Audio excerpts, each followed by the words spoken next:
Welcome to Plains People Podcast. Plains People Podcast. That's 3 P's for you. My name's Mark Gaviglio. No P's in my name at all. Not even the middle name, and that's none of your business what it is. Welcome to episode 10, coming out on August 19th. By the way, it's my wife's birthday today, so if you run into my wife, if you know who she is, you run into in the world, say happy birthday. If you're listening to this like after the 19th, don't say happy birthday. That would be weird. It's not her birthday. Talking to Jay Stevenson, who is a musician. He's currently in the band Anomic. I believe they just did a European tour, so I'm going to talk to him about that. So it's going to be cool. He's a local musician. Actually a pretty young guy. He's one of those skinny, long-haired dudes who knows how to play guitar. You know, the guys who got all the chicks in college? That's him. So, yeah, I'm really excited to talk to him. I haven't talked to him yet. We're filming this right before we're filming the interview, so I'm going to lie to you and say it went really well, because I don't know if it went well or not. I hope it goes well. So, all right, Jay Stevenson, check it out, guys, and yeah. I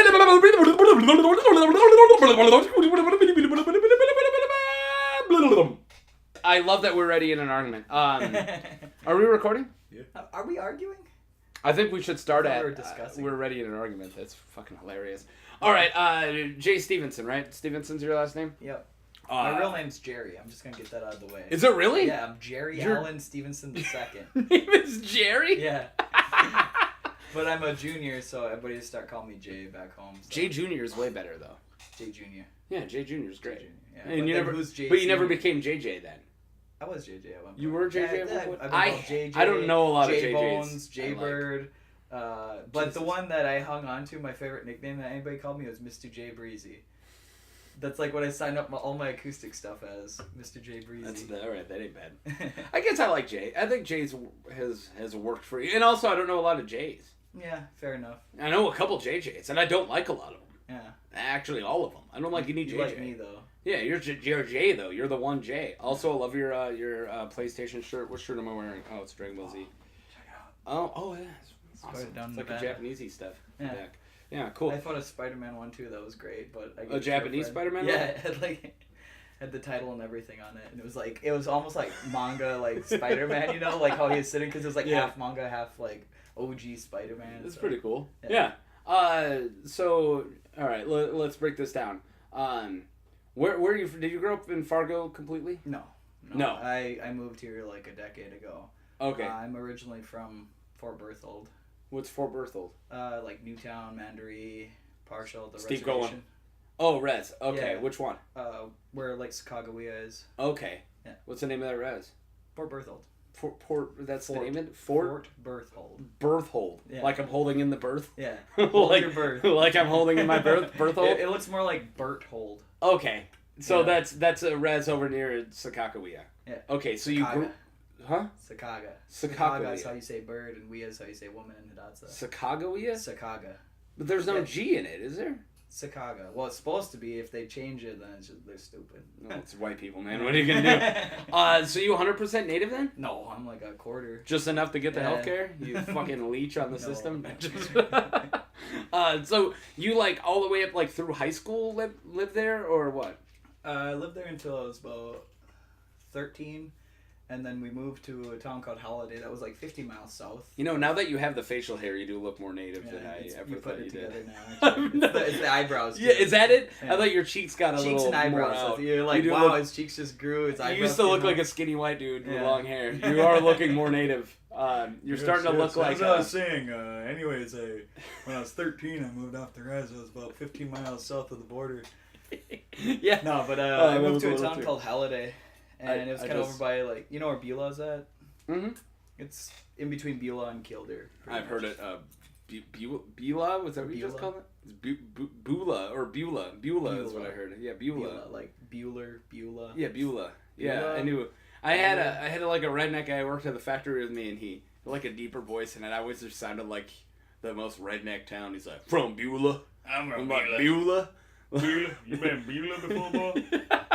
Pretty much is what the guy sounded like. He also had a great story about shooting deer drunk, leaning out his friend's pickup on like one of his teacher's lands, that's and like then jumping out, Saturday night back home. Yeah, and then they jumped out, cut out the back straps, and kept driving. And I was like, why you just openly tell me how horrible a human you are? That's literally like, we just walk around and beat up queers. Like, that's what you just said to me, but it's in deer form. Well, you have yet to visit Killdeer then, because that's where the town is called Killdeer. Yeah, so, and they love deer. Yeah, don't get them wrong. Yeah. You walk in and they're just like hanged deer everywhere, like slaughtered. We kill deer here.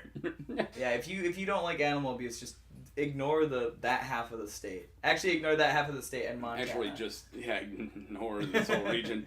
It's like, who visits the town of Lynchburg? It's what I've always wondered. Lynchburg, North Dakota. If I was like a black dude, I would skip Lynchburg. Like, you named it after killing people. Or you want to live dangerously. You're like ready to like defend yourself. I want a reason to defend myself. It's like their town flag is just a rope. Like, holy shit, guys. Oh man. Take the first half of your name too serious. Well, I lived in Mississippi for a year or two actually. What year was that? Like after you moved? 2008. Okay. From May to like. And how old were you? So wait, did you already say how old you were when you got off? Yeah, so I moved off the res when I was like 12, 13. Like it was that summer. Now I'm a July baby, so I moved out that summer, and I was living in a town called Halliday for a few years. I went to school in Halliday, and then I went to school in Killdeer, and then I was like, I'm gonna drop out of school.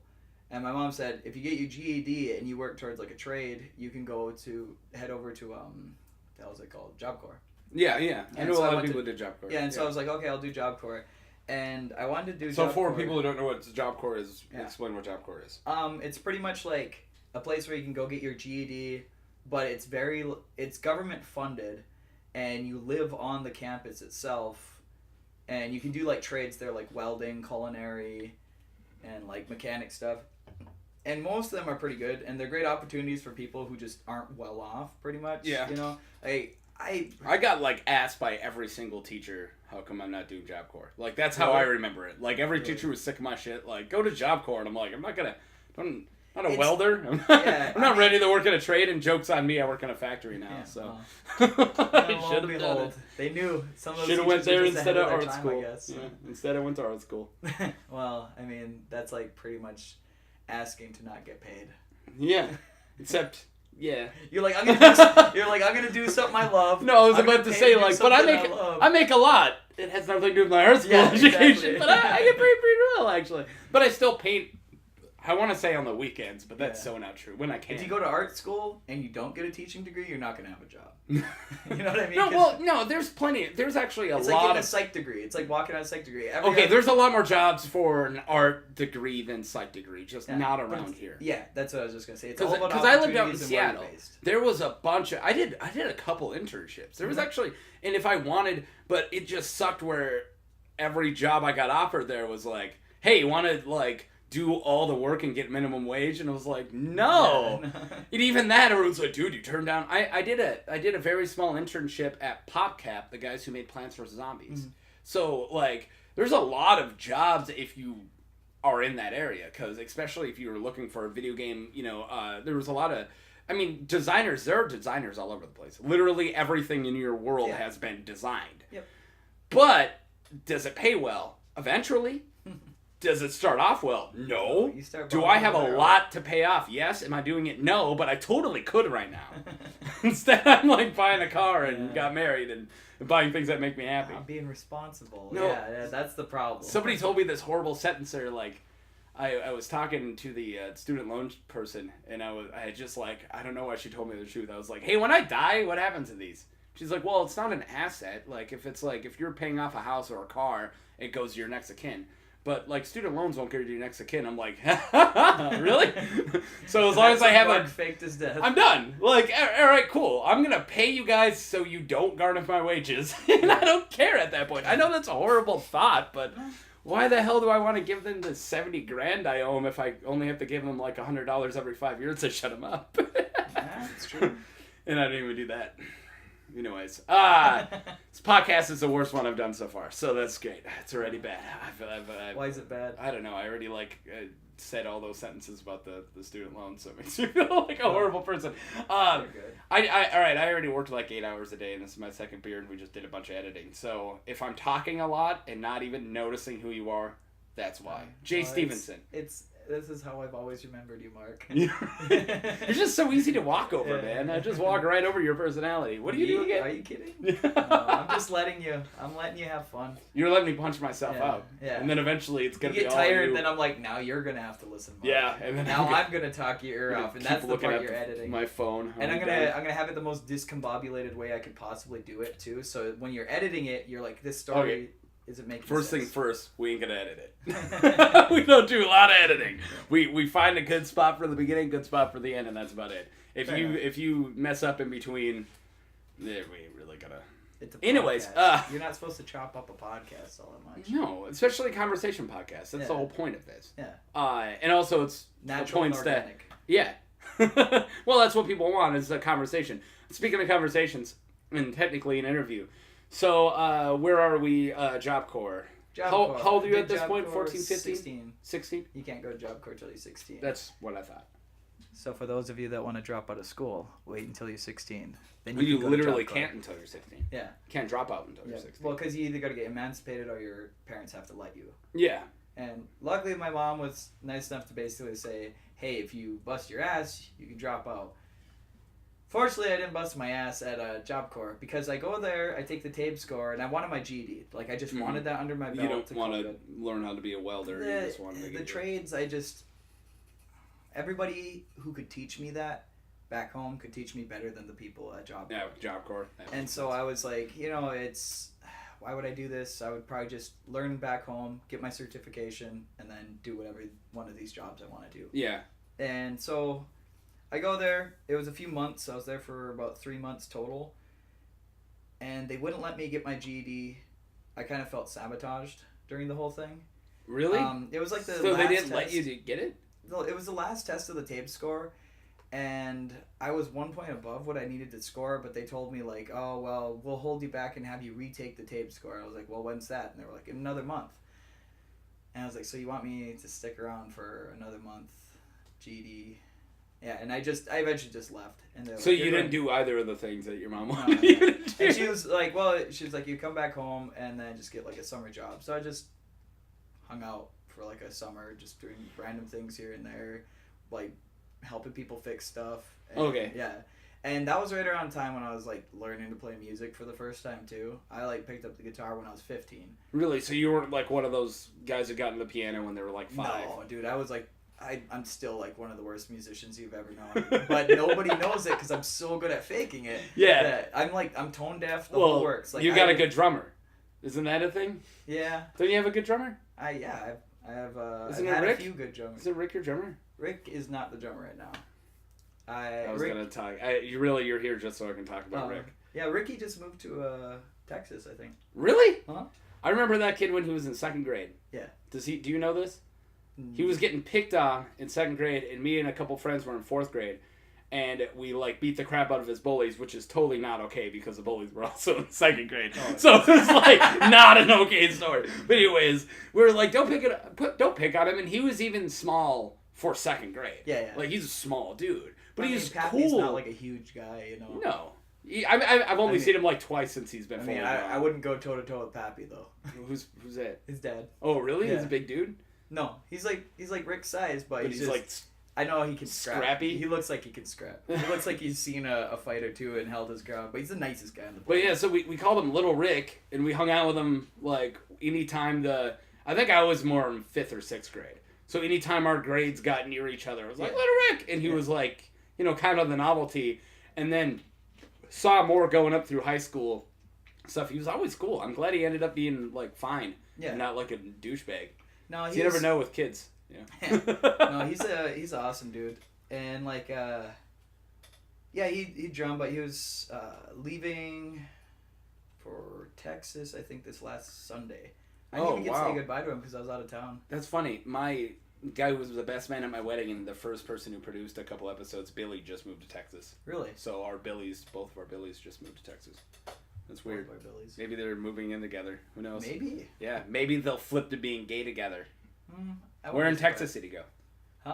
Huh? Like Fort Worth, Dallas area? Actually, I don't remember what he said. Dude. Texas is a big place, you know. You can, like, it's like a whole other country. It's got to be at least in the top 5 biggest states. Yeah.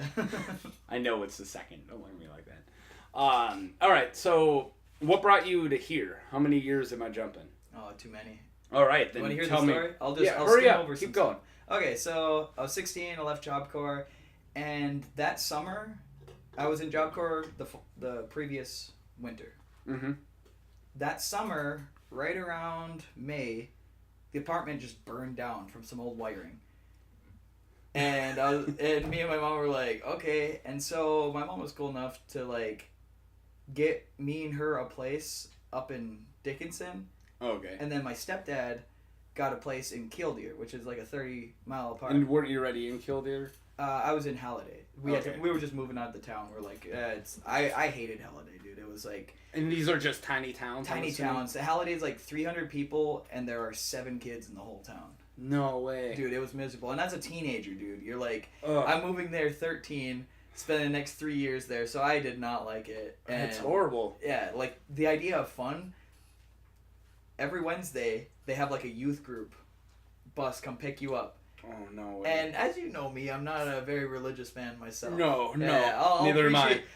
I will respect anybody's beliefs as long as they're not chauvinistic or like very impeding. Yeah. You know? But I'm not a very religious guy. But I would still go to the youth group because everybody there was super nice and it was something to do, and there was a live band every Wednesday. There was like a really solid live band. At least there was that. And this is when you were getting into music a little. Yeah, and this is, very early on. It was actually kind of, sadly, it's probably one of my first inspirations. No way. Because it was just cool to watch them play live. And that's cool where people get inspired from music because it's always these odd places. Yeah, it was that. My cousin Chris gave me my first guitar. Like, I was telling him, I was like, I'm learning how to play guitar. Mm-hmm. And he's like, here you go. He's all drunk by a fire one night and just handed me his guitar. And I was like, all right, cool. It had some, it was an electric. It was like an Austin, like a Strat ripoff, pretty much. But it had, acoustic strings on it and electric strings. Because, there's no music shop. No, there's just no music shop, so you have to work with what you got. And so I learned how to play on that, and I didn't know any better. So this was on the reservation? Yeah. And my Uncle Nork taught me how to play and tune, and his name was Nort? Nork Star. Dude, he was a crazy blues guitarist back in the day. And his name is Nork Star? Nork. Nork. Nork. Is it short of for something? I never asked him.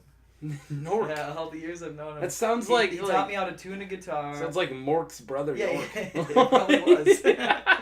No, he was awesome though. He taught me how to tune a guitar. He taught me how to play my first chords and stuff. And he played blues. He played blues, and that's he was good. just that's who you want to teach you as a blues And he player. lived in Chicago, basically made a living off of music back in the day, and did a blues guy from Chicago? Yeah.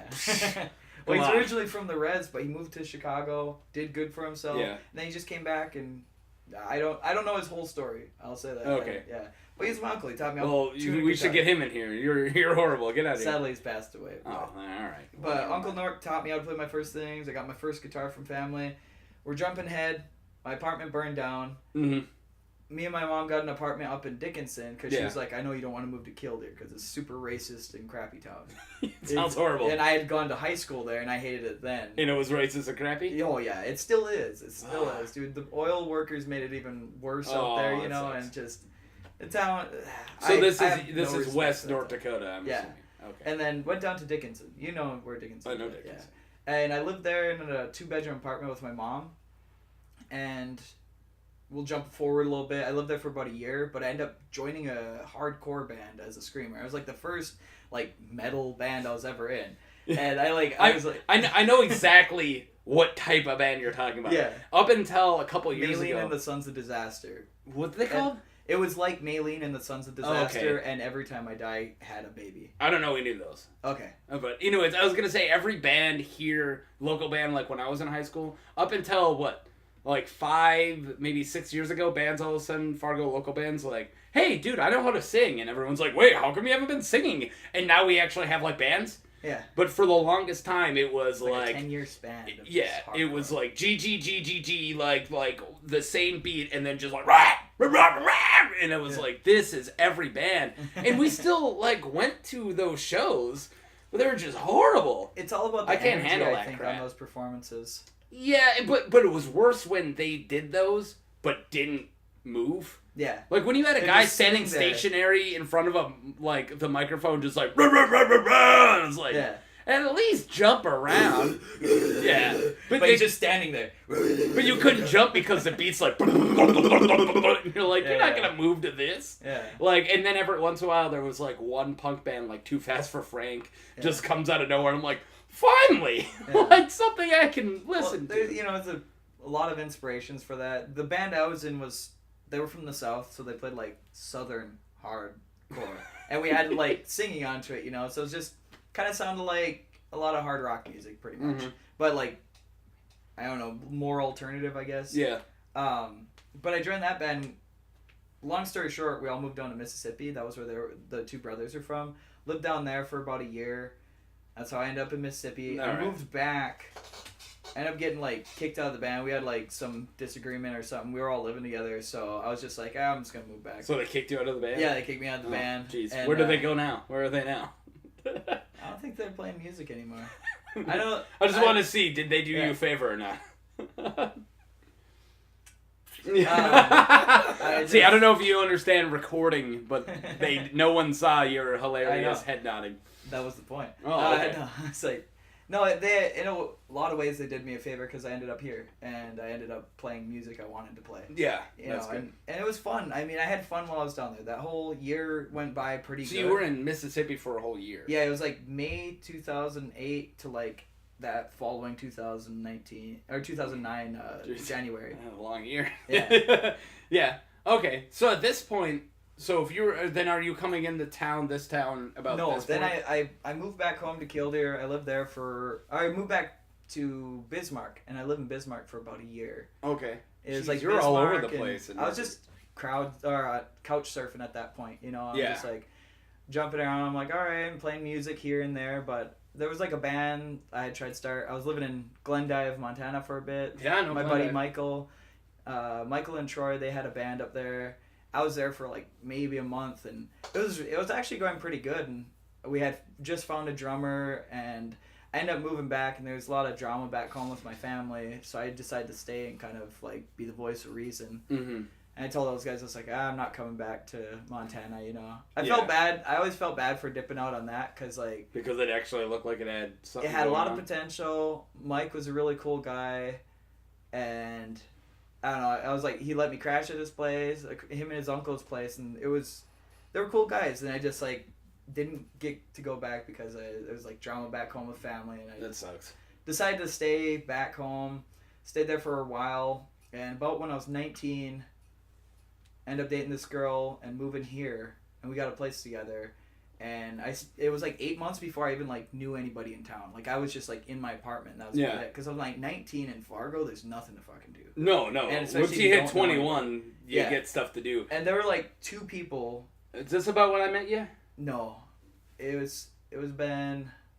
I didn't meet you until 2011. Yeah, that sounds about right. Yeah, because that's when I started going over to Marshall's all the time. Yeah. And Marshall's my brother. Yeah. Yeah. Marshall is his brother. Yeah. They can't hear you from there. I know. Every time anyone ever moves to the microphone, you always see like Danny's eyes like ruining my levels. You man. just expect me to yell into it, but Dude, I lowered my volume when I move into it, and then I'm such a yeller that that's why I need a really good editor, because I'm the worst at I'm not the easiest person to record because my volumes are so. When you decide to upgrade, just grab an SM7B, because even if you're screaming at the top of your lungs, the mics, they're really good for people who are really loud. You see them on a lot of podcasts. Too. What was that podcast called? H3 or whatever? Yeah. Like the one he's always moving around. The dude who looks like Aziz Ansari, but it isn't.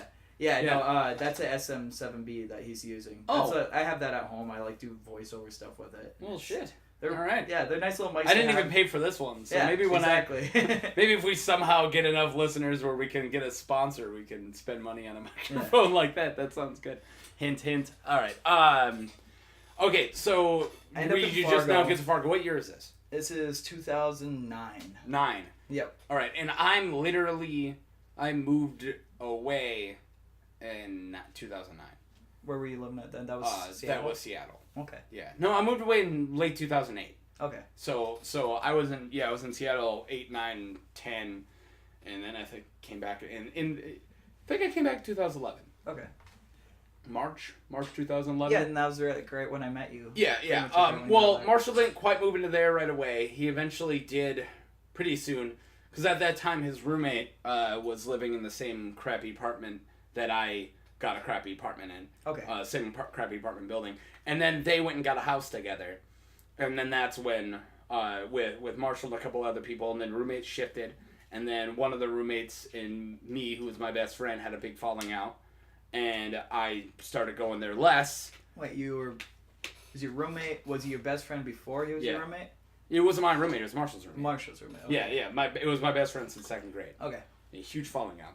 And, but Marshall, being the guy he is, didn't care. He's gonna, who cares if we had a falling out, and I wasn't gonna impede in his friendship with somebody who cares. Marshall's like the perfect neutral guy. Dude, he's a great neutral guy. Yeah, and he's one of the nicest human beings in the world. Yeah. Like, trust me, all the hostility went to me and my sister. Like, he had no room left. You seem like the way more opinionated one. Yeah. I'm definitely very opinionated compared to him. And my sister makes me look like Marshall. So it steps up fast. I haven't met your sister, have I? Good for you. But she'll never listen to this. It's fine. But anyways, so I think I met you in like the time period after that roommate moved out, and we kind of chose every other weekend to go and party there. Yeah. Because some weekends he would go there, and then I'd ask Marshall, like, hey, you guys doing anything? It's like, yeah, we're having a house party. I'm like, and he's like, no, he won't. Okay, cool. And that's when I was going there. Okay. Yeah. So up until I got with my wife, I think it was in 2012. You ever make amends with the friend? No. Okay. We talked. Who is this, just so I don't ever Bob. see Bob Wagner. Do I know Bob Wagner? Maybe. I assumed you did. Yeah, I'm pretty sure. No, he really, no. I mean, it's not something I'm like, it's not something I'm afraid to talk about. If he ever heard this, he'd be like, yeah, all right. I mean, I've talked to him. I called him up like a couple weeks ago.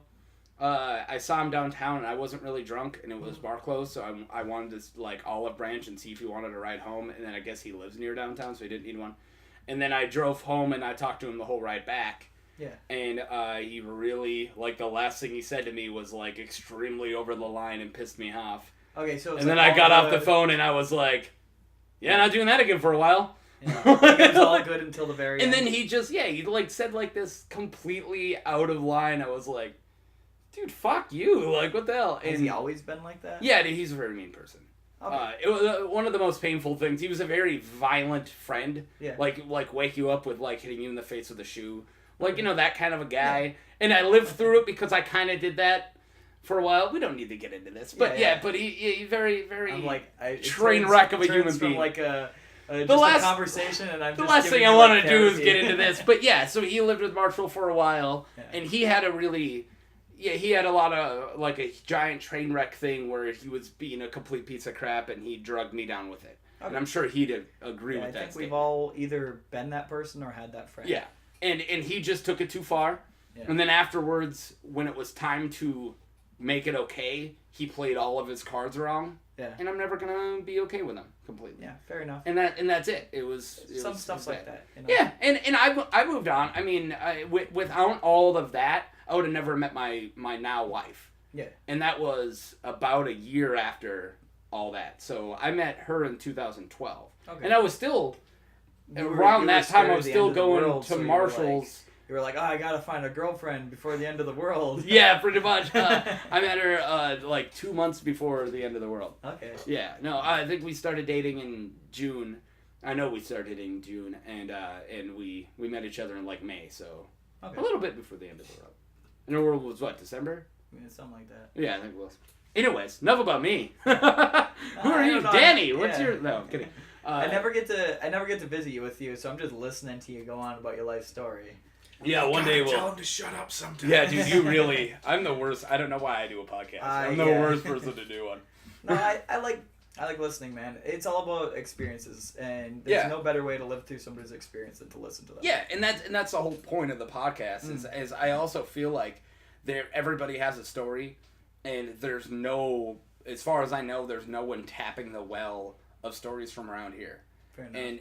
And so far, this is going to be like our 9th or 10th one, and we've already got really awesome ones so far. We haven't had a lot, but we haven't had a lot of podcasts, but almost every single one we strike something close to gold, and a couple of them we straight up strike gold. So so it's good. It's been good. But anyways, that bar kind of high. Yeah. This podcast has sucked so far. God, you're boring. Jeez. Yeah, thanks. No, I had moved up here, and my cousin Jeremy Grinsteiner. Do you know who Jeremy Grinsteiner is? Mm-hmm. Okay. He was kind of one of the people who convinced me to move up here because we were in Venus and Furs together. Oh. Yeah, and that's how I ended up joining Venus and Furs. And that was really my only way out of the apartment when I was 19. I'd get to play shows and basically... So was he the bassist before Marshall joined?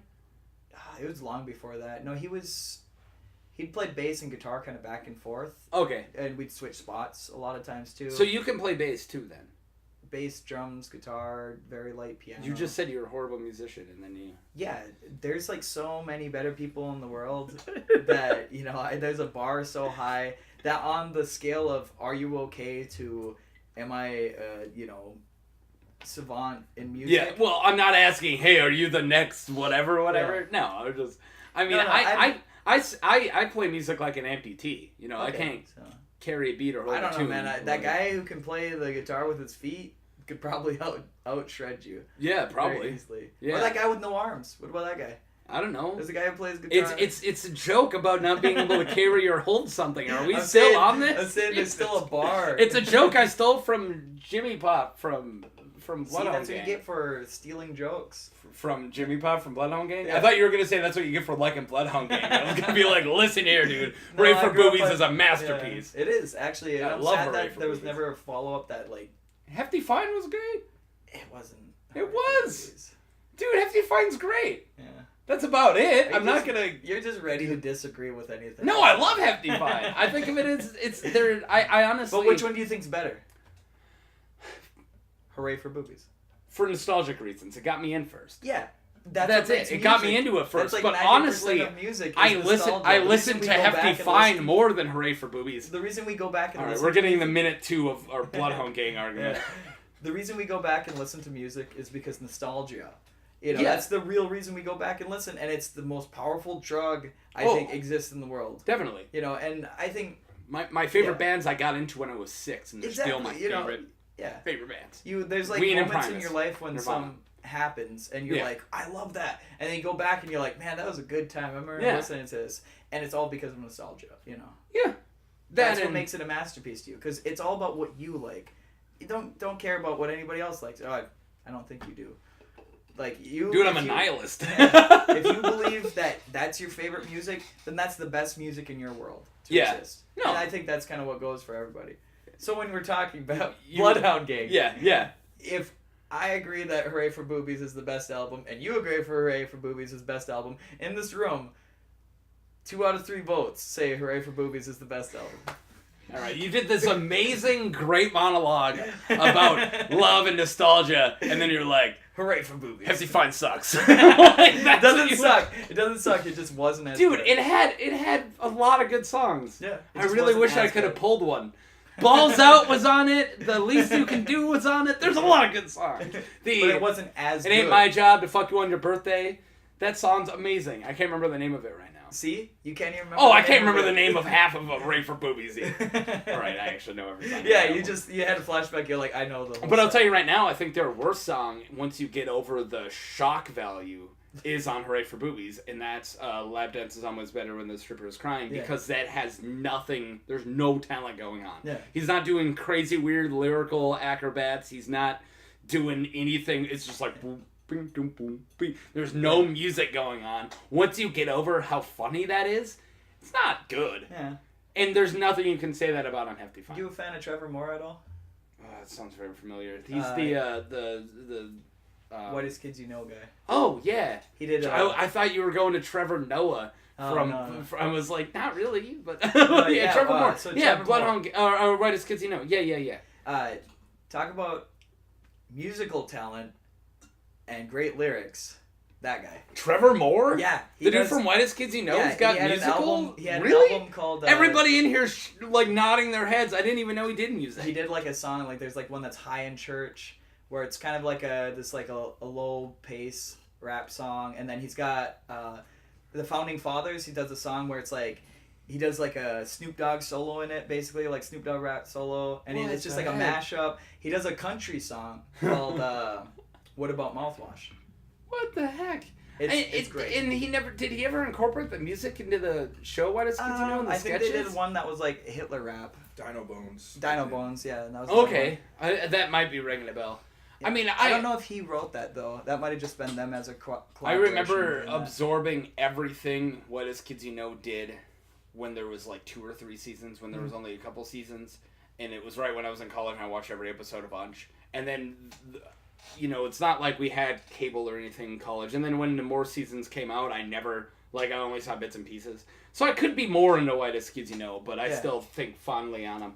Yeah. Anyways, we lost our 2 people who are listening, by the way. Yeah, okay. On our 5-minute Trevor Moore conversation. Just binge some Trevor Moore videos. They're pretty good. I'll check it out. Yeah. All right, so you're in Venus and Furs right now. Yeah, okay. And so I'd stayed on and off in Venus and Furs for quite a while. But explain Venus and Furs, because this is a crazy weird band. So Venus and Furs is kind of like a goth punk band that does like... It's like if you took the Velvet Underground... mashed it with Joy Division. And they do a lot of Velvet Underground. No, they do Iggy Pop covers. He doesn't do a lot of Velvet Underground covers. He does Iggy Pop covers. I think he personally knows some Velvet Underground songs. Yeah, like he is. It's the brainchild of Adam Bursek. Yeah, Adam. Yeah, and Adam's cool as shit too. I want to get him on here one day. Oh my god, he is the gold when it comes to just some banter back and forth. Really, we had gone on a whole tangent about making this really artsy film called Anal Love. And dude, I've seen that film and it wasn't that. No, and it was gonna be about 2 anal people living together. Oh, like, just super like anal retentive. Yeah, very anal retentive people. That's funny. And then people would go to see this movie. Because I've seen the other anal one. Yeah, seen the one with Hot Kinky Joe in it. Yeah, and it would be like these 2 people living together, and everybody would go in, and it'd just be this really vague movie, like you don't know what it's gonna be. You know, you go to watch it, you're like, the trailers are just like super vague. Shows one man, shows another man, and just like anal love. Yeah, that's it. And like, nobody knows what it's about, and then they go to watch it, and it's just this really like low key, kind of like romance film called Anal Love.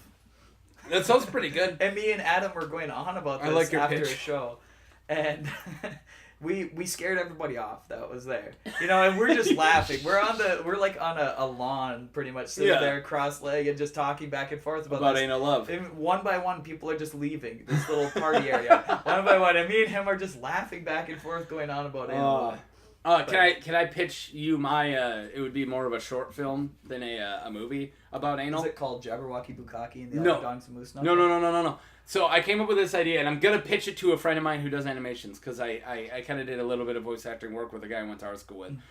Nothing like. So is it something I'll find on Newgrounds in like another year? Is Newgrounds still a thing? I don't know. That's my point. Sure, don't think. No. You'd find this on Pornhub because of the nature of it. Okay. So, do you know who Hot Kinky Joe is? Hot Kinky Joe. It's a porn star. Maybe. I'm trying to think. This microphone's so good I just heard the beer open from the kitchen. Right. Alright, so Hot Kinky Joe does extreme... I'm definitely going to lose everyone on the podcast now. But does extreme anal. Like 3 dildos at once, like up to the bicep like fisting. Like head. Insane, like footing. Come on, give me the beer. The producer just walked back in, and here we are talking about this. But anyways, so our joke for the longest time was that her butthole is actually a portal to an alternate universe. Okay. So I really want to film an animation. It's a butt of holding. Yeah, it's a butt of holding. Exactly. Pocket dimension. For the D&D nerds. But yeah, so I want to do a half live action, half cartoon short and throw it on Pornhub that's just like where Hot Kinky Joe's butt goes. And just name it that. And it just like a guy just like the full on fist and then just like show like a normal like city and it's just like cartoons are just like and they're just hanging out, and then a fist comes in through the sky, and they're like, it's happening again, and just like full on chaos, and you see like tidal waves and stuff like that, or just like an entire 3-foot dildo just comes and lands and like just destroys in a city, and I just thought it would be amazing of just like where you could easily get away with that. Without like actually showing the penetration, you know what I'm saying? But why though? Yeah, you could. I'm saying if you wanted to post it more places, you could even probably get it on YouTube.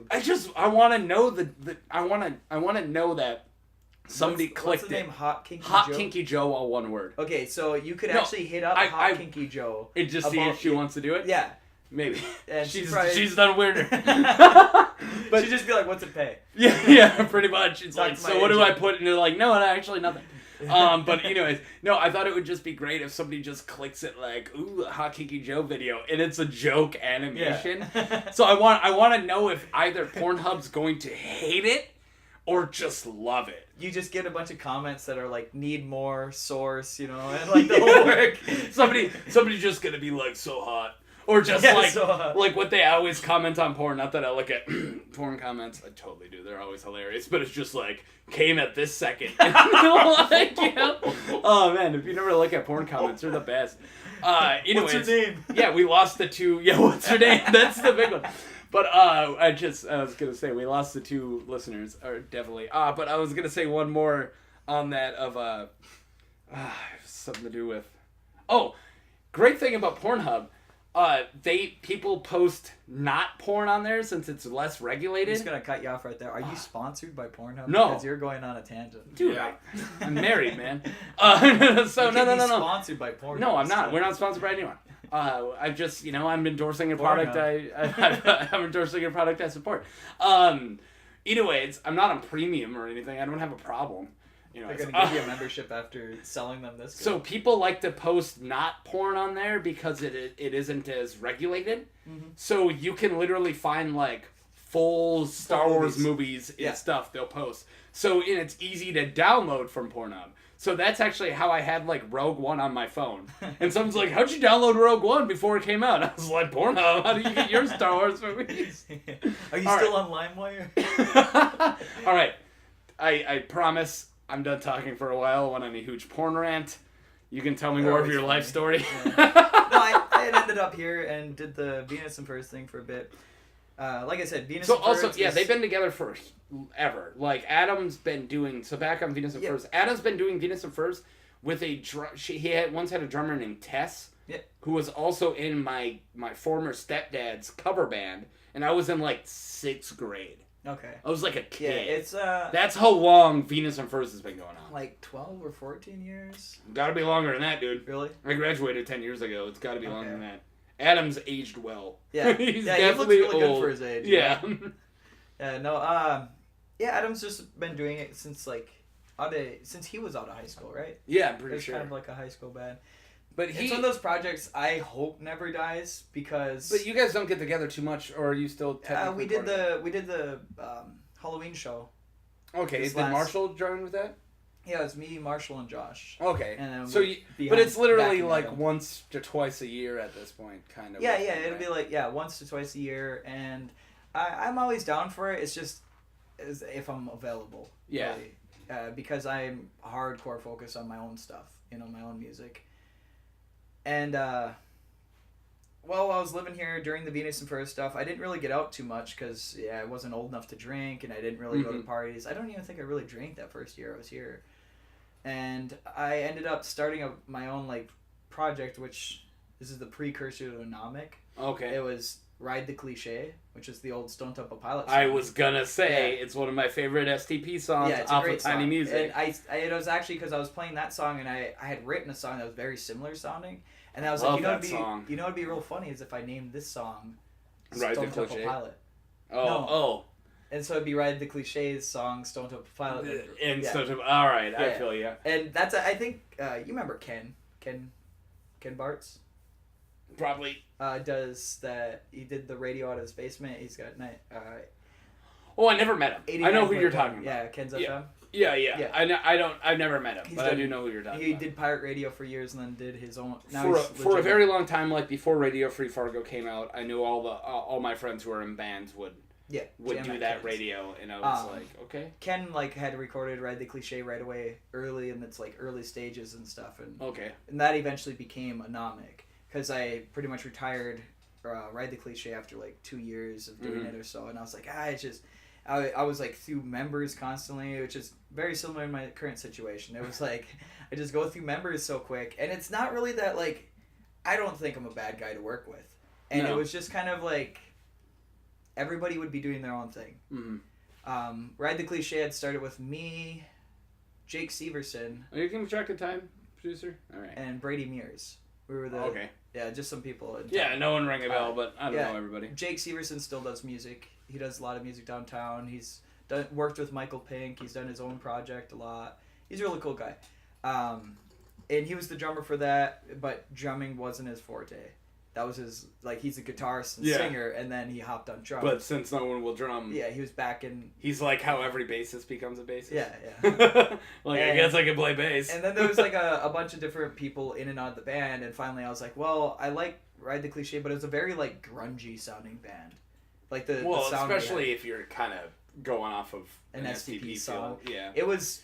But STP's SCP's if you took a little bit of jazz and sprinkled some grunge. And technically, they're not Seattle grunge or LA grunge. Yeah. And they're the only LA grunge that really hit at that time. And when you talk to 4 or 5 main grunge bands, they were not from Seattle. Yeah. They're the only one not. Soundgarden, Alice in Chains, and Nirvana were all Seattle.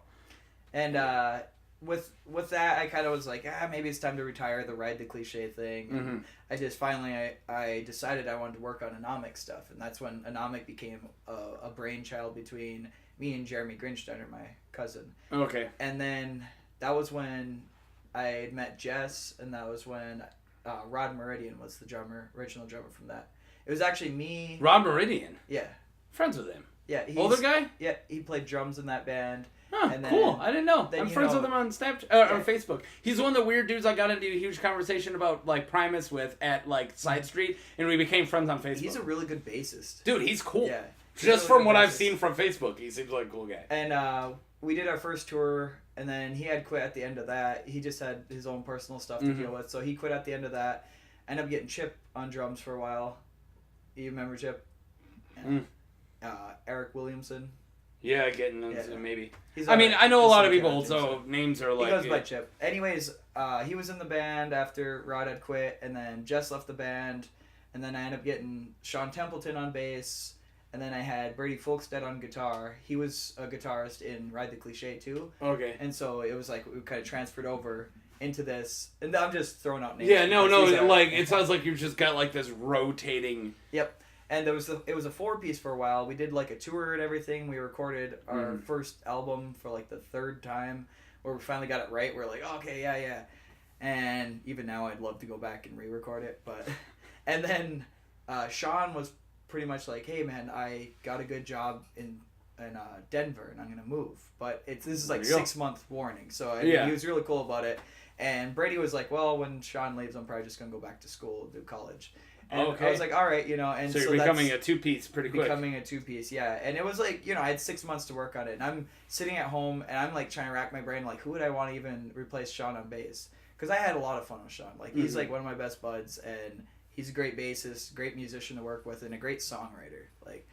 And so I just kind of felt bad just being like, hey dude, I didn't really bring anybody in to even try out for bass when he was still here. Yeah. I waited until after he left and then tried out basses because it just felt weird, Yeah. He was okay with it. But train your replacement. Yeah. Weird. I don't know. And there was a few people who wanted who jammed and stuff during that time, but he eventually left. I tried out a few bassists. A lot of them were there was a lot of people who were good, a lot of people who were just kind of I'm not a bassist, Mm-hmm. And didn't really find anybody to permanently replace Sean, and finally I was like, we're just gonna focus on 2-piece. And it was I wanted to be. Who's your drummer at this point? It was Chip. Okay. And he he claims it was his idea. He claims like so many things are his idea. I'm like, okay, dude, yeah, you built the board in my basement. You decided it was going to be a 2-piece. Yeah, I had like this board built in the basement. Guitars only had 5 strings until you got one. Yeah, exactly. Yeah. He's one of those guys, just like claims he did everything, so he's got some kind of claim to fame. And because making Anomic a 2-piece band's like, what's gonna make it? Yeah. And he was in the band. Me and him did the 2-piece for like 2 years maybe, or a year and a half. Okay. And finally I just fired him. I was just he was an asshole. You know, I'm not gonna sugarcoat it at all. No way around that. Yeah. And even if he hears this, I've told him. I was like, dude, you just been an asshole to me. And he said there's so many things he's come up with in his head at this point that he thinks he was in the right. Was it his idea that quit at this point? No, like it was my idea to fire me. He'd be like, I had to walk away to do this. No, he would be that kind of person though, to just because he's always got to be right. He's like getting out his car and I'm like, you're off the project. You're on Anomic. And he's like, can I say why? I'm like, dude, I don't want to work with you anymore at all. You know, and it was like one of those things. Did he give him a warning before? Like, you're like, dude, he needs threatened to to quit calm down. the band multiple times if he didn't get his way. And so when I finally fired him, it was like this great shock, like, oh my god. And he just like could not get over it. He was just like the whole time just downtown like, Jay's an asshole, he fired me from his band. And everybody was like, dude, you're an asshole, we know you. You know? You're like, Jay? Yeah. I mean, I've had my asshole moments, but yeah. I'd like to believe I'm not a full-on 100% asshole. Yeah. I'm an okay guy with some asshole tendencies. I'm an asshole guy with some okay tendencies. Yeah. So. See, that's why we get along. That's a nice ratio. And well, anyways, there was like a couple months where like I just didn't have a drummer, and I was actually teasing the idea. And this is when Rick came in? Yeah. And this is when Rick comes into the picture here, and I was actually jamming with Justin Red Fox. Name sounds familiar. He's not from here. He's from back home, but he's one of the original guys to get me into music. I was like 9. He gives me like a Dwarves and a Screeching Weasel album. He's like, you're gonna listen to fucking punk music. And see, like, the funny thing is, I was gonna walk us back to like how'd you get the music that you're into. Him and my sister have a child together, and that's my niece Rodea. Okay. And like they've always just kind of been on like their own terms, you know. But he's part of back home, you know. So I've seen him a lot. And he was one of the first people to really get me into music, like really get me into like underground music, not like just something on the radio. Mm-hmm. He's like, Screeching Weasel. He had like some old Green Day albums from back when, you know, first 2 albums. Yeah, Dookie, pre-Dookie even. Okay. Like this was like, he's got some old cassette tapes because he had I'm pretty sure he had done a tour with them, and he had played with like Dee Dee Ramone. He was from he lived down in Phoenix for a long time. That's where his family's lived most of their life. So he was in a punk band called the Illuminatics, and they were like anti-government awesome punk. Name. Yeah. They were like anti-government punk, just like my favorite type of punk. Yeah, and if I'm going punk, I'm going. They did the whole works, and like his brother, who was in and on that band, was in a band called Mandingo back in the day. That almost sounds familiar. Yeah, dude, they had some pretty good tracks. They were like a fast punk band, dude. That almost sounds like I know them. They had a Mandingo is a male porn star. Oh, that's how I know Mandingo. Jeez, guys, like I like how that's where you go, and I like think of the old film, like the old Mandingo movie. I knew Mandingo was a porn star. No, I actually think that when me and Corey had a radio show in Radio Free Fargo, we played Mandingo. I'm pretty sure we did. Because Corey always found these really... Yeah, they're like a 1.5-minute songs. Like I think that's about right. And they had an MTV music video, actually, that was like played. And I mean, you know, it's what punk music could get in the 90s. Mm-hmm. But they still got... Yeah, they got played, and that was kind of like Jason's, like... Kind of his high. And then Justin's his brother. And those guys are great musicians. I actually just jammed with them on Sunday. That's cool. I was back home, I stopped in. And you're like... Hey, let's jam out. Hey, I bring my acoustic guitar everywhere. Yep. And, He brought his acoustic guitar to a podcast, by the way. That's why I made that joke. No, it's my good luck charm. You didn't know what we're doing. You didn't know what we're up to.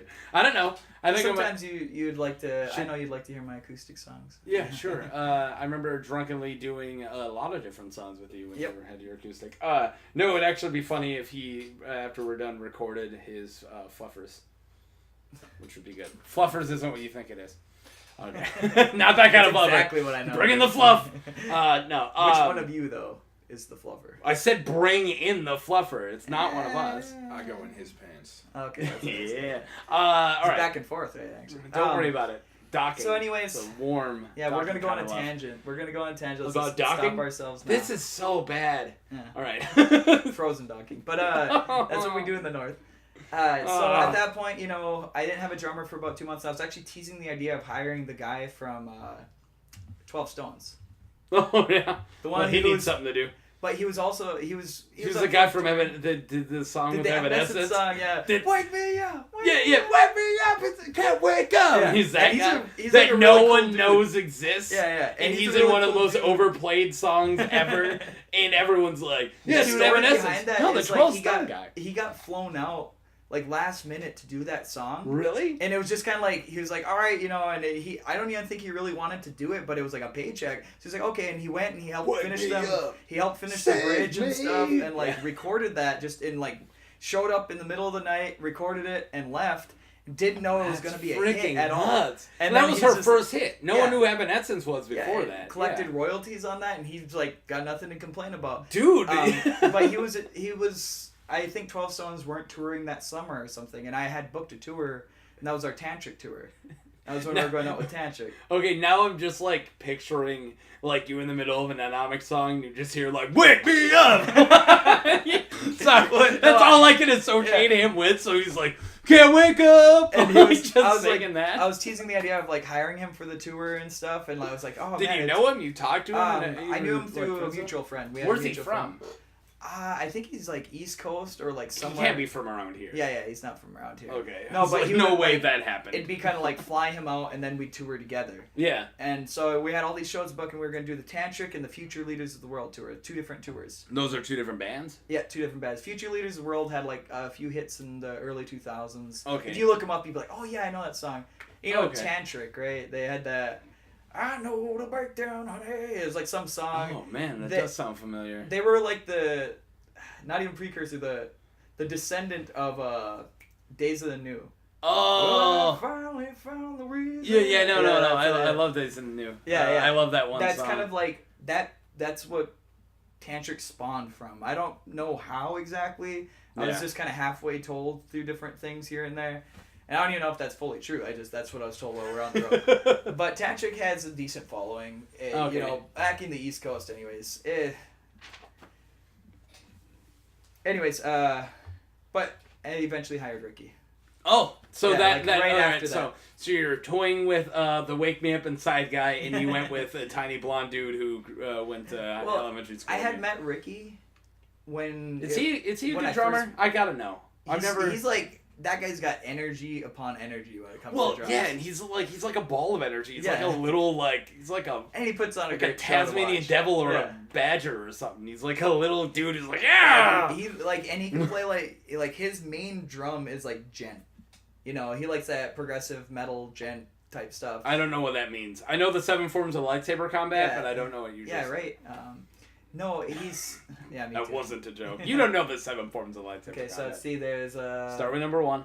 I don't know the order of them. Oh, but no. It's Yeah.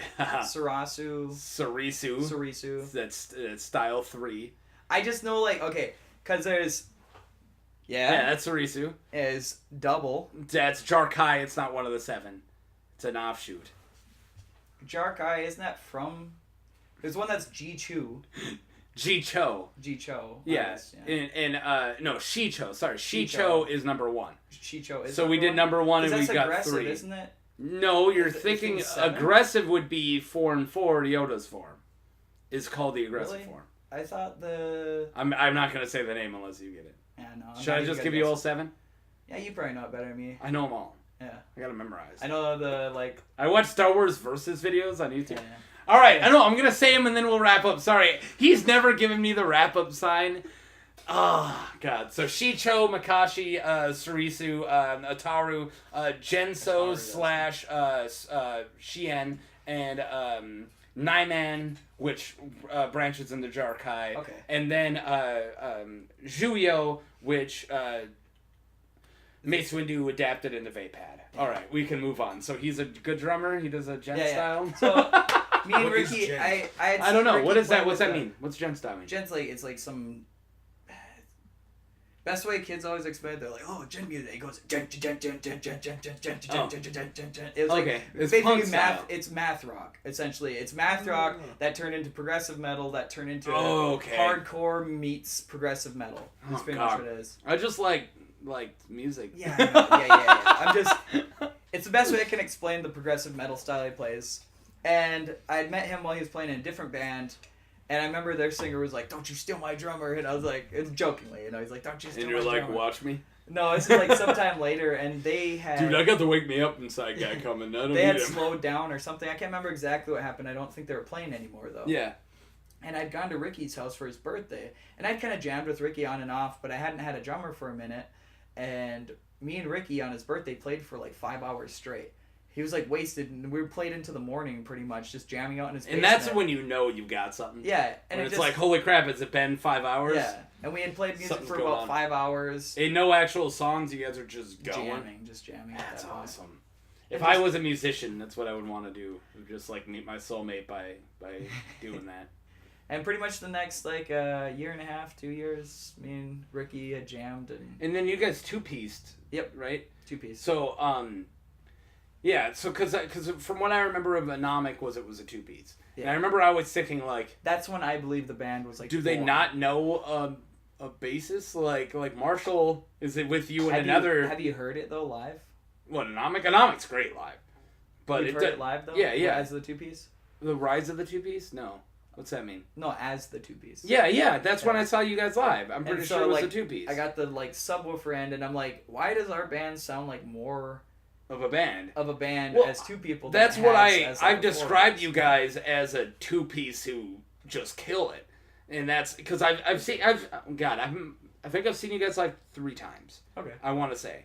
And it was like Marshall's Benefit was the last time, and I know I've seen you before that. Okay. But yeah, I always remember thinking like two-piece, but they don't sound like it. And then my other thought was like, he's in a band with Marshall as the bass player. Like, how come Marshall's not playing bass? I've actually teased the idea of having Marshall in the band before, and I've teased the idea of plenty of bassists in the band. Yeah. It's so easy to call up one guy and say, hey, can you do a show? Hey, Dude. can you do a tour? Yeah. Yeah, You want to that- know what the production value of this is so easy? Yeah. That. Can you do that? Yeah. Can you and one other person? It's so easy to do it, and plus, like, I don't know.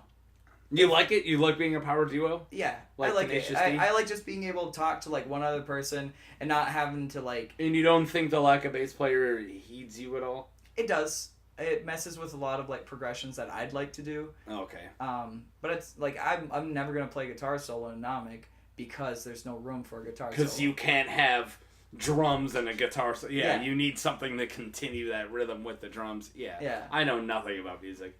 I really No, it's don't. just to have something behind you while you're playing, because guitar solos without any like rhythm section just sound really weird. Okay. You know what I mean? Like Yeah. there's like I'm just like with the drums just going. You mean it sounds like White Stripes? Yeah, Like White the Stripe, weirdness he of still- like he achy would- thump is He so would still weird throw because in rhythm while he's playing his leads. Yeah. You know what I'm saying? And So you're not as good as a guitarist as Jack White? That's what you're saying? Is anybody? I'm sorry, but he's an Larry insane Lalonde, guitarist. maybe? I don't know. He's like they're all great guitarists. I'm not claiming I'm a good. I guitarist. only know Primus members, Yeah. okay? I only throw out whenever Well, someone's like, the is whole- a drummer that good? Yeah. Yeah. The Yeah, Tim Alexander of the Brain. Like the But Primus think guy. of Anomic less like progressions and more like riffs. I guess riffs Okay. and grooves. Yeah. That's pretty much what I'd like to. How, End as how, the future how often band. have you done vocals in bands? Like almost every one? Or well, you don't in Venus Actually, and Furs. I did in Venus and Furs. I was in Togo for a little bit here. Okay. That was when I went to Norway and. Yeah, I heard you everything. did a Europe-y thing. Yeah, I Okay, went to. so what was that like? That was with Togo. That's What's Togo? Togo Ultra Rock. He's lives in Moorhead, but he's originally from L.A. And before L.A., he was born in Norway and grew up there. So he's this Norwegian L.A. rock star, pretty much. Came out here, and I ended up meeting him out here. Guy's awesome. He's a cool dude. Like So what'd you do with him? Like, what'd you play? I played bass in that. And I did like he had a backing bassist, vocals. or he had a drummer too. Yep, that's where my current drummer Tony. That's why You stole him from Togo. No, he still plays with Togo. I ended up just recently stepping away from that so I could focus on On Anomic. And like I don't know, Togo's an awesome guy. Like he helped me go to like a different country. You know? You did a European tour. Yeah, What the hell? So like, that's cool. I went to New York. We did the New York show. We went from New York to Trondheim, Norway. Yeah. And then that's where Togo's. That's his hometown. Okay. And it's awesome. You're saying place. the name Togo isn't from around here? Oh, weird. All right. Sorry, I don't want to butcher his real name. Like it's like. Like some Norwegian some Norwegian name. Yeah. And I every time I try and say it, I think it just annoys him even more, so and I was just like, no, I'm not gonna do it. And then we went to London, then we came back, and it was a really good time. It was a lot of fun. We ended up going back to Norway again just like a few months ago. Okay. And That's that awesome. was really fun. Yeah. Yeah, and it was, but this time around I was basically right before we left, I was like, hey, probably after we get back I'm gonna probably end up probably leaving the gonna project have to and, start like, doing something else. yeah, and focus on Anomic stuff, because like I felt like Anomic has really fallen behind because I was just hopping in different projects left and right. But no, normally I'm not the singer on stuff. Just in Anomic? Yeah, Anomic and whatever acoustic band I have as my own solo stuff. You know. Okay, that's so that kind of gets your, if you got a weird vocal itch or lyrical itch, you can toss it into.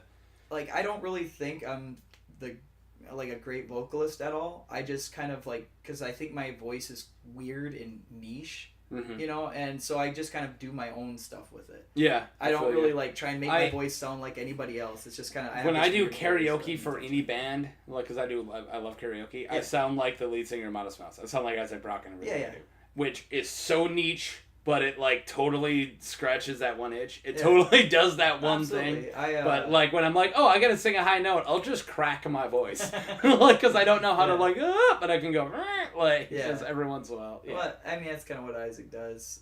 And I love Isaac Brock. He's one of my favorite vocalists and lyricists. Period. Actually, a good friend of mine went to high school with him. He used to party with him all the time. Really? Yeah. And you tell your Isaac Brock story and let me tell mine. Okay. Like, so my friend Tyler Brinkman, right? Okay. And his dad Todd Brinkman. Isaac Brock is the lead singer of Modest Mouse. Okay. Keep going. Tyler Brinkman grew up in Seattle. Okay. And so did his dad. His dad was like best friends with Chris Cornell. Was best friends with all the bastards.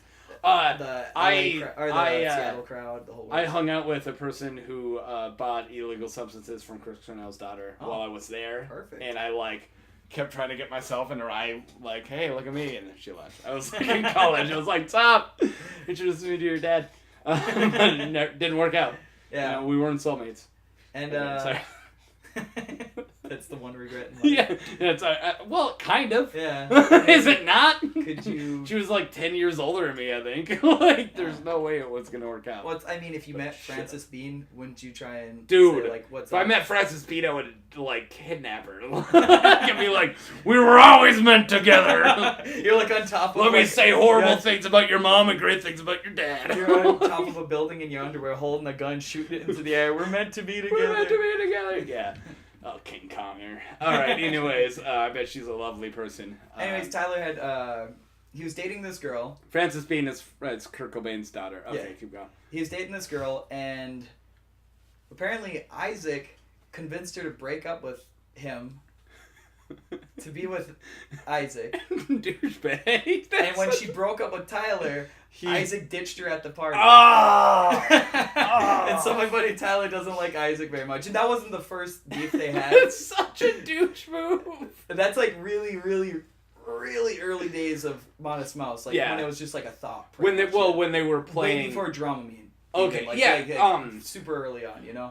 This isn't my Isaac Brock story, but a lot of the nerds who I used to play nerd stuff with at a game shop in Seattle were from Seattle, and he said that I brought up how much I love Modest Mouse, and this guy, Kyle Betts, one of the nicest human beings ever. Big, one of those fluffy, awesome nerds who you just want to like cuddle with. Anyways, he's like your beanbag chair. Yeah, like, yeah, and lay on. You're like, he had at least 10 to 15 years on me. Yeah, don't hit the microphone. Jeez, are you a musician? Don't you know that thing? Don't drop mics. It's the worst thing you can do. Oh, cool. Yeah. Well, these cost me $10, but anyways, somebody else bought the microphone. I bought the headphones.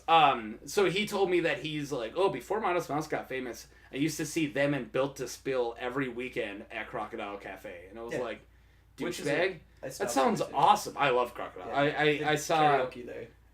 Really, that's awesome. I think I did too, actually. But no, I saw Dave Grohl with an acoustic guitar there, and he just showed up We were there to do something else, and out of I would nowhere, have cried. lights just went down. It's the only person I'll ever get starstruck by. He says that he never books a gig at Crocodile, but he plays there more than he plays anywhere else. And we're like, that ain't true, because we used to go there all the time. And then out of nowhere, just like lights boom, and I was like, anyways, that's not the story I was telling. So, that's a way better story. Yeah. He only played, tell you Isaac Brock. He played stuff no one knew and then left. It was still great, though. But anyways, no, Isaac Brock's story is great, although it makes Isaac Brock look horrible. Yeah. And I'll tell you right now, I'm remembering terrible. this story. I heard it once from a guy I never talked to since, and it was like 9 years ago. So details might be changed. Okay. I'm not sure anymore. I don't know what I've made up at this point. But anyways, I was helping. There's so much backstory. Let me speed through it. I needed money, so I just put my name on Craigslist and said, like, hey, I'll do stuff for money. And after all the horrible things that came from that, I actually got a job working with a dude who became a steady job and would pay me $15 an hour to just do stuff around his house, and it was amazing. Okay. And then besides that, I helped a chick move from Postville, Washington, where I was living, across the water from Seattle. I helped her move to Bellevue? Yeah, Bellevue. Yeah. Okay. Thank you. How'd you know I was going to Bellevue? I get it mixed up with Bremerton. I stayed there for like a week and Yeah. memorized everything. Help me move to Bellevue. Yeah. But you just, from my hands, like, well, that hand clearly skipped over woods Seattle. Across the river. Well, I'm on the other side of Yeah. Puget Sound. But and where then you said Bellevue. she was. Well, I'm with her on the other side of Puget Sound, and then we moved over, and Bellevue's on the other side of Mercer Island, but Lake Seattle. Yeah. But it doesn't matter. So she paid me $100 to help her move. Yeah. So her nephew shows up halfway through, and he's like this real estate dude from Portland. Okay. So me and him get stuck in the moving van, and we're driving all the way down the Bellevue.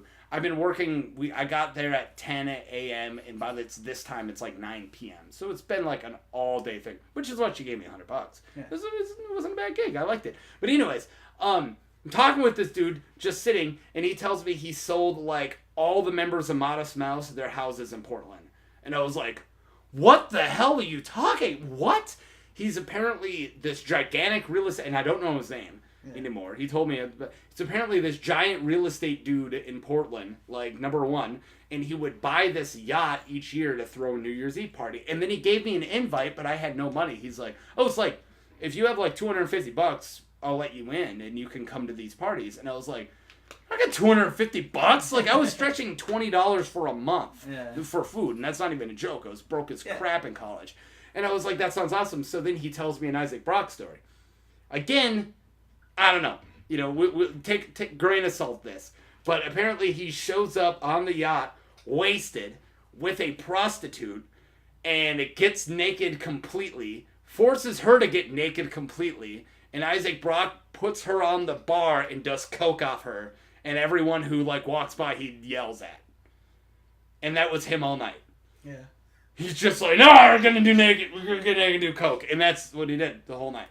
And I was like, I would love to be at that party. Like, I don't do coke, but at that moment I would. Like that's be a great coke story. Like, yeah, I did coke with Isaac Brock off of a prostitute. Yeah, What's that's about the equivalent of how Tyler's experiences went. But this is Isaac Brock in high school. Yeah, and it was just as bad. Yeah. Like he was, if not worse. He would come out of the back room. Tornado of craziness. Yeah. He would come out of the back room yelling something, and then like Tyler, like he knew, like they knew each other a bit. Like I guarantee you, like Isaac probably doesn't remember who Tyler is at this point. You know, well, dude, he doesn't remember who he is. Yeah. He did so much coke he developed a lisp. Yeah, that's not a normal thing, man. You can barely understand him when he talks anymore. When last time we saw Modest Mouse at Blue Stem. Every time, in between the songs, when he would talk, he's like, and we're like, what is he saying? You know? Man. And then he would talk for like 5 minutes, and then everyone's like, woo, yeah. Mark, maybe you shouldn't do coke. Yeah, no, I should. talk a lot more. I should not do coke, man. I shouldn't. Not after that talk I had with my boss. Yeah. And my wife. I'm kidding. Those are... Not after that talk, it's like one of my favorite jokes I can make. Anyways, Tyler, who is he? He's just one of my childhood friends. Okay. Like, when I lived in Halliday, he was like one of the few people. And then he met Isaac Brock. That's how we got into that. Yeah. He was from Seattle originally. Oh, okay. He moved to Halliday when he was like 17, 18. Because he was pretty much finishing up high school. So those Isaac Brock stories are pre-16, 17. Holy shit. Yeah. Okay, that's awesome. All right, so where are we now? I know that, so let's wrap up music because you have normal life we haven't talked about yet. So with the Anomic stuff, you know, me and Ricky, we did we did one tour together. Where'd you guys go? We went out to the East Coast and back. Cool. And like, you know, like Ricky, all around the East Coast? Like we went to Cranston, Rhode Island. We went to a lot of New York State and just kind of made our way back from there. Oh, awesome. We went to Niagara Falls. So you didn't go like south of... No. Yeah, you just went to the East Coast. I have yet to be to the southeast of... I went to Virginia Beach once. That's about it. Okay. That's I want to check Virginia Beach off my list. Yeah. No, Virginia Beach is great. Yeah. Yeah, let's go. Next weekend? Yeah. Next weekend. And set up. Yeah, screw this the podcast weekend. I'm doing. This weekend. Yeah, next weekend, no, but this weekend. Yeah, we can do it this weekend. Let's do it. I can't do it next weekend. We did that tour together. First half was Tantric, so we were 2 weeks out with Tantric, and the second half was with Red Tide Rising. They're out of Denver.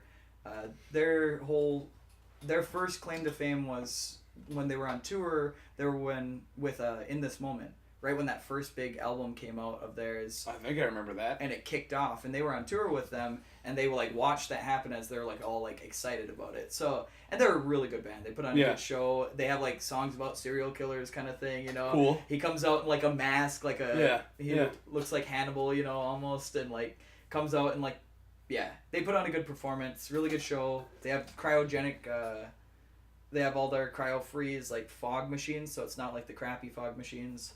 And great band, cool guys, really cool guys. They helped us out. We broke down on the road and they like took us with them, you know. Cool. Yeah, they helped us out, and like we at one point we were driving our van. Basically, the van's just died on us, and like as we're pulling into Denver to meet up with these guys, we have a tiny trailer. Oh. Right? They have like a 4x6 trailer, and we actually try and fit the trailer inside of their trailer. At one point, and we're just like it almost worked. We were like an inch off. Like we did the measurements and everything. We're like, oh, it almost worked, but should have whipped out a grinder and just. We were almost gonna like let some air out of the tires and give an inch and push it in there. But then it would be like, oh man, it'd be really hard to get all the gear out of there then. Yeah. The whole point was gonna be like, you know, we're gonna haul the trailer to a different town. So we're really like, my mom came down with my stepdad's vehicle. And grabbed the trailer, and my stepdad was awesome enough to lend us his like 2012 truck. Yeah. For the rest of the tour, and so we got to finish the next 2 weeks doing that in a nice truck. Which was air conditioned, much better than the van did. The band van. By the way, every band van is horrible. Yeah. There's never been a band van. We were pretty good about that's like. Been great. It was like messy and stuff in there, but we never left like food or anything. Yeah. You know. Well, especially if you're like pretty much living in it when you're driving. We did. Don't want to. And as a band, like we were very much bare minimum, so we're doing like cold cut sandwiches, you know, and we're doing all our own food. And every once in a while, very rarely would we eat out while we're on tour. Yeah. Because it's too expensive. That's why I wouldn't be able to do it, because I love food too much. I'd be like, no, screw that. Just I don't your come. Own food. No, fuck that. You can cook it like right on the engine block there. Okay. Anyways, me and Ricky did the tour, and his old band, the one that I had met him in, they had a show booked at the New Direction. And I had.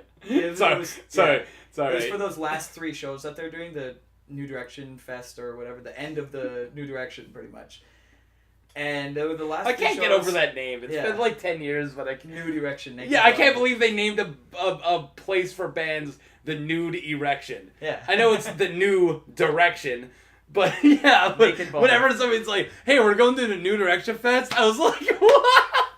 How did they not figure that out and stop?" Yeah. And I really want, I'm forgetting his name right now, but I really want the, what's his name? The guy who runs, or started, I believe it was Jack. Jack? Yeah, I really want Jack to do the podcast.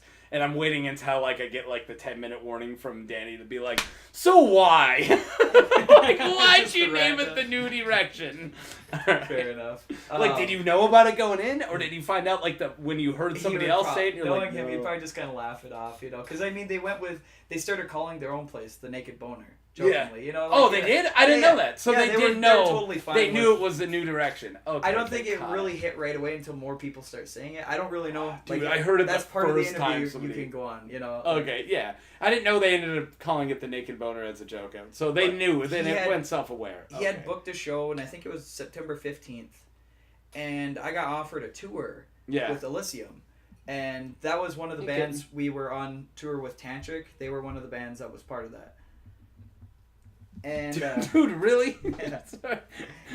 So the cat comes in, and then the one thing we have, the like stand we have the mic on, he sits on and starts like shaking, like scratching his ear. It's like, really? That's the spot? Okay, sorry. Keep going. Anyways, Ricky had that show, and there was the tour. I booked the tour and completely forgot that he was playing the New Direction. Yeah. And then he got real upset about that when I didn't cancel the tour. It kind of stinks. Well, and this is my defense.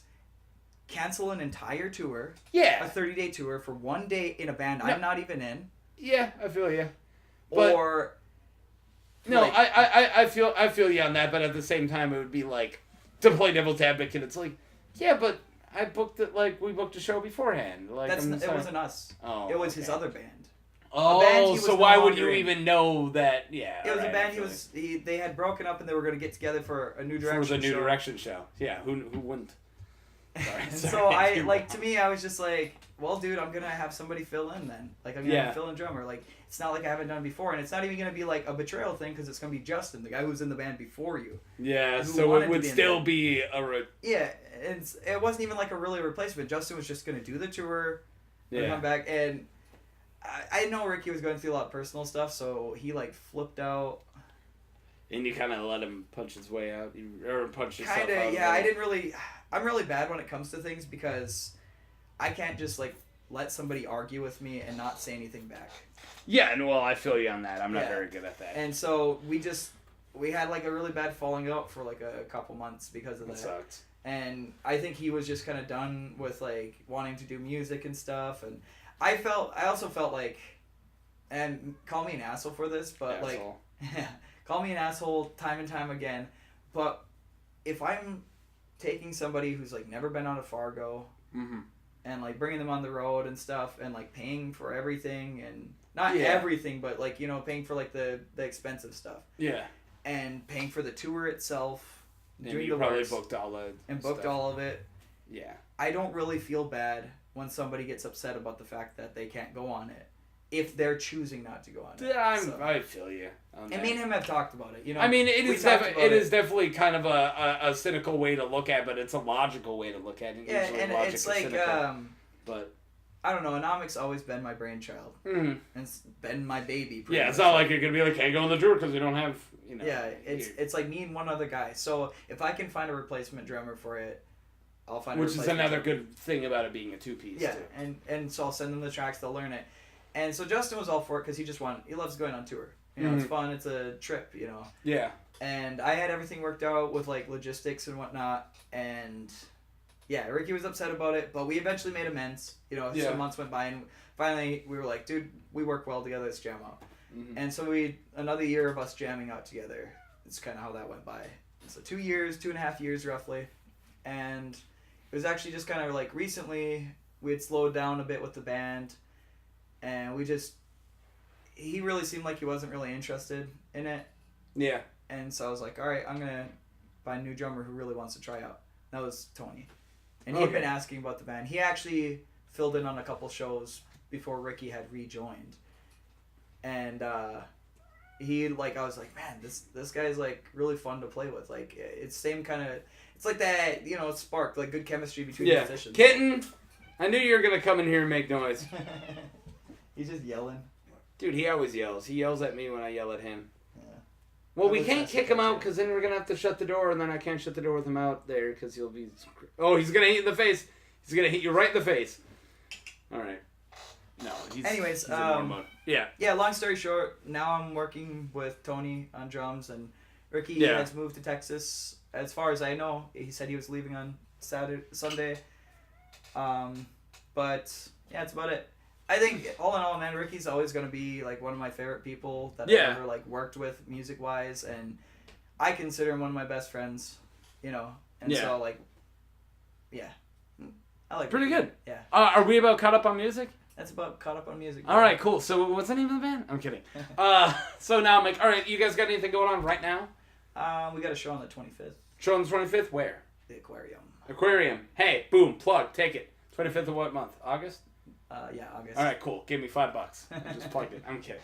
That'd be the first $5 this podcast made. I think I can throw you $5. No, it's fine, dude. I make a lot of money. It's fine. Just not doing this. So let's jump all the way back. So you got a kid with Jess, right? Mm-hmm. Okay. Jericho's his name. Jericho Alistair Meidinger Stevenson. His initials. What? His initials are Jams. You did that just for that? It worked out. Hey, can I do a bunch of names? Sure. It's gonna work out.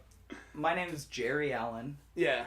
But my best friend. So he's got Allen. Yeah. So it's Jericho Allen. No, Jericho Alistair. It's a play on my name. Because my best friend named his son Jerry way before Jericho was even a thought. Okay. Because my dad was like his dad. Okay. Growing up, like he basically lived at our place all the time, and so he named his second son Jerry, and honored my dad. And so I was like, man, it'd be weird if there's like two Jerrys running around, And so I was like, well, Jerry's kind of an old man name anyways. Let's give him like a cool name, and Jericho is pretty much. Jericho's a cool name. And Alistair's always been one of my favorite names, and Alan. Alistair. Yeah, it's a play on Alan. All right, I like it.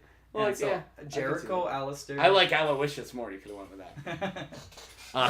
Yeah, Jericho, Alistair, and then just Meidinger Stevenson as a hyphenated last name because mine and Jess's last name. Okay, so I was like, oh look, it's also Jams. So so how'd you meet Jess? I know that Jess is at least my sister's age, if not older. Yep. So she's got to be a couple years older than you, because I'm a couple years older than you, and my sister's a couple years older than me. So more than a couple years. Yeah, she joined Anomic playing bass. I think started. It was a few different projects we were trying to do. Yeah. And she was just playing bass, and basically we hung out and we're like, hey, let's date, and we dated for like 5 years. Nice. Yep. And that's where so you still see and hang out with Jericho, I'm assuming? Or? Yep. I have him every other week. Every other week, so you're doing that. And I love how much of like a rock star thing you already got going on, because you have two different kids from two different chicks. Sorry, I had to bring that up. It was the first joke I made when Marshall was like, hey, see, Jade's got another kid. I was like, rock starring it up. Jeez. You're way too fertile. Okay, they're called contraceptives. Come on. None of them were accidents. I can say that. Really? Yeah. No, I planned. Oh, well then. We just had dated for like 3 years. Yeah, before I Jericho came in. I guess you got a point on that. And then I've been with my wife for 6 years and we haven't had a kid yet, so maybe we're way worse. We were trying for Jericho, and then Jericho showed up. Same happens with Guinevere. I was trying. I was gonna say, and then your new lady, Melinda, right? I met Melinda via Facebook, and that's it. I think I might have seen her in the human way once. I almost said in the flesh, and it sounded weird. Yeah, the normal world once. But yeah, I remember like right after I met her, you guys started dating. So Guinevere is like my favorite name ever, and I hate you. She actually picked it out. Yeah, because I love the name Gwen, and Guinevere is like an awesome take on that. Yeah, it's Guinevere Amarist. Okay, and Amarist is in like. Not. Oh. Yeah, Amarist. Like it's its own word. It's like a name. It's okay, but it's not like not amethyst. Not amethyst. All right, sorry, I play loud as Yeah, I was like, no, the same. Everybody's like amethyst. I'm like, no, Amarist. Yeah. Yeah, it's a really cool name. And okay. Guinevere Amarist just really and you and Melinda are still together. Mm-hmm. All right, so you get to hang out with Guinevere then. So every once in a while she has a brother. Yes. So she always does, but every other weekend. And there'll be like some weeks where like I'll keep him longer too, just because Jess needs you to. Yeah, because she has like conferences or whatever. And how are you and Jess? You got civil? Yeah, everything's that's good. Yeah, that's good. And because the worst thing in the world is somebody using kids against each other. Yeah, no, yeah, definitely, you don't do that. Definitely not that scenario. Yeah, that's good. And no, me and her, everything's good on that part, and it's kind of nice too because we're like, hey, can you watch him an extra day, or hey, can I like keep him today? And it's not like no, or like why would he? Yeah. It's not like that. It's 50-50 custody, and the bills are split 50-50 right down the middle. Oh, that's awesome. Works, Yeah. And well, I'm glad it's working out that way. Yep. And Melinda's cool with you, like jumping across. You were with her when you did the European tours, right? Yeah. And now that's going good. Yep. How'd you guys meet? Let's see. I think the first time, just like through mutual friends, really. Huh. Yep. Right. And it's Facebook pretty much. Oh, that's cool. Yeah, and like me and her had hung out a long time before we even like started dating, and like we were just hanging out all the time, like friends. You know, everything was like very mutual, like very platonic. And then one day we were just it was actually after one of my tours. She was like, we just started dating. Oh, that's pretty cool. So it's actually kind of a wild story. Oh, well, we got, what, 2 minutes? I can tell it in 2 minutes. Keep going. We got time in the beginning that we can cut off too. So we did we'll get rid of some of the riff-raff. All right, we did the Elysium tour. And usually with tours, you lose a lot of money. This tour, we actually were going to be coming back with $500 in our pocket, like when we got back. And so I was like, all right, and between two guys, that's $250. Yeah. So. Oh, okay. Yeah. That's what you meant. Yeah. And so between two guys, it works out really well when you're splitting the bills. Well, we had a bus that we had borrowed from. It's gonna be a plug of another band, ND22. It's my childhood best friends. They're all in the band together, based out of Bismarck. Awesome dudes. And Keith Big Crow, the guitarist, had lent us his tour bus, and he was with us for most of the tour down until we got to Nashville. And then they flew him back to the casino to play a gig. And so he had flown back, and he left us his tour bus for the rest of the tour. And we had like 3 more dates left. We finished in Whitesburg, Kentucky is where the tour ended. Whitesburg, Kentucky. Oh my god, worst name for a place in Kentucky. Yeah, All right, keep going. Very might as well call it Whitesville. What's funny is like, there's barely any white people. Well, yeah, it's like Kentucky. There's like no white people there when I was there, so it was really weird. Good. Yeah, you'd think it'd be different. Anyways, we'd finished that gig. We had met the locals. They were all like cool people. And then we were getting ready to leave, and we're like, all right, on the road. We start driving, the bus breaks down. We broke down in Georgetown, Kentucky. And we essentially got screwed over by some like mechanic, like mobile mechanic, who took our vehicle apart while we were like crashed out in the back. Oh my god. And left us stranded there. Basically said he could get us a tow. We didn't really have any options. They stripped you and left. And they were trying to I think he was trying to take it to a chop shop, but he didn't actually have a shop. So he chopped it at the side of the road. That is so insane. Like, yeah, and then, crazy. then on top of that, we're like broke down. We're like, oh. And so he's like, oh, we didn't really understand what was happening right away. Yeah, you can't. He's like taking it apart, and he's trying to fix it. And he takes us to like this seedy hotel on the edge of town. So we can't get near anything. And we're stuck there, and it's like $30 a day kind of thing. Yeah, like a horrible place. Yeah, and like I'm pretty sure I got a sty from that place, like a sty in my eye, and we were stuck there for a week, trying to get everything, because we couldn't find our bus. This guy wasn't answering phone calls, and we eventually just went on a mission to track him down. We eventually find out his name. Like he really underestimated us in the fact that we were gonna walk to town and talk to everybody. No shit. Yeah, and we're just I guess we're here now. Yeah, what are you gonna do? Split up and talk to everybody in town and find out who this guy is. And it's a huge town. Like Georgetown's like it's a college town. And we eventually find out his name. We text him his name, say, we want to know where our vehicle is. It's sitting in a tow yard. During that time, my mom drives down with the stepdad's truck, and Melinda drives down with her. Huh. And hops in, so... Because you guys were good friends at the time. Yeah, we were good friends at the time. And, like, my mom is really bad with directions. Yeah. So, let alone, like, a 18-hour drive from Fargo. Yeah. Like, she grew up in a small town. Yeah. So, Melinda's, like, her navigation down there, pretty much. And right before they get to us in Indianapolis, they get T-boned at an intersection. Oh, my God. And my mom, being the stubborn...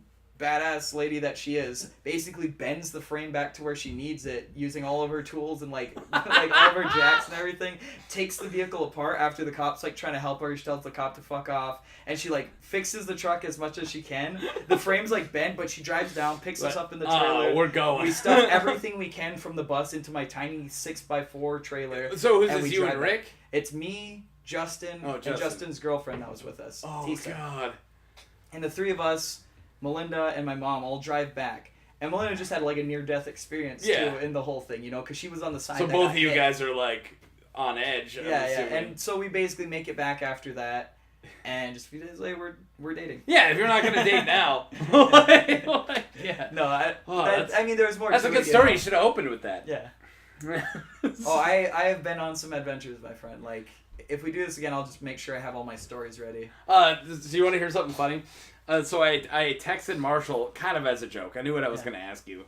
I wrote down questions and I left my list. But I was like, Hey, I'm interviewing Jay for the podcast today. Any questions you think I should ask other than the obvious ones? He goes, you toured around Europe a couple times, which are the obvious ones. I knew about that. And he goes, you guys can talk about video games, I guess. And I was like, all right, thanks, Marshall. Like, noted. Yeah. Like, because that's what the podcast is. Yeah. So, what's your favorite Elder Scrolls game? Yeah, dude. Oh, great. I'd probably have to sit with, somewhere between Hammerfall and Morrowind. Yeah, well, Morrowind. Hammerfell sucked. Come on. But I I am have the actually most agree. NPCs. Yeah, it was because they didn't have... Because they all look the same, and they didn't have voice actors yet. By the way, I am replaying Morrowind. Okay. Yeah, because I have a laptop. I just call my Morrowind. Really? Because that's all I do with it. Oh, yeah, fair enough. It's a crap You got like the laptop. 4 discs and everything? No, just the one. And it hooks through, what's it called? Source or Steam? It hooks through Steam. Oh, okay.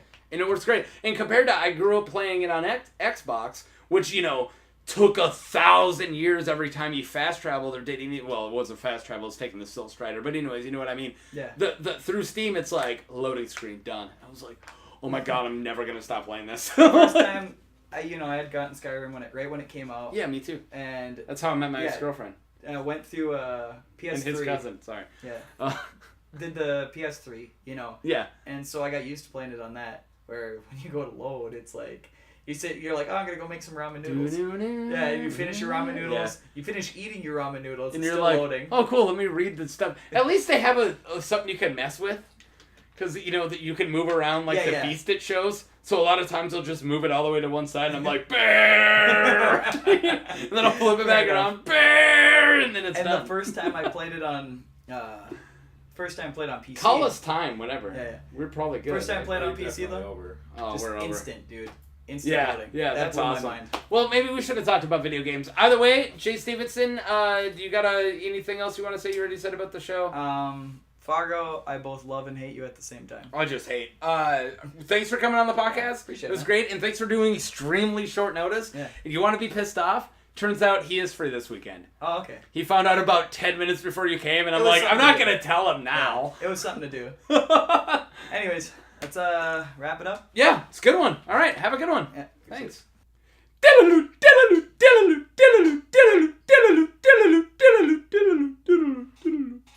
There you guys go. My talk with Jay Stevenson. Hope you guys enjoyed it. I haven't heard it yet, so you actually know more than I do in the world, which isn't a rare thing. Most people know more than I do. I'm not a very smart man, which is why I'm doing a podcast in my basement with my cat and a dude who always wears tie-dye shirts. Come back next week. Not sure who I'm talking to yet, so I'm not going to tell you who it is. But I hope you guys enjoyed. Hope you guys enjoyed your summer. It's almost over. We're in like mid-August. So thanks for listening. If you're one of the 3 people who listen, this will be on YouTube. So click like. And, watch out for Scary Terry and watch out for Freddy Krueger. They're both in your dreams. Bitch.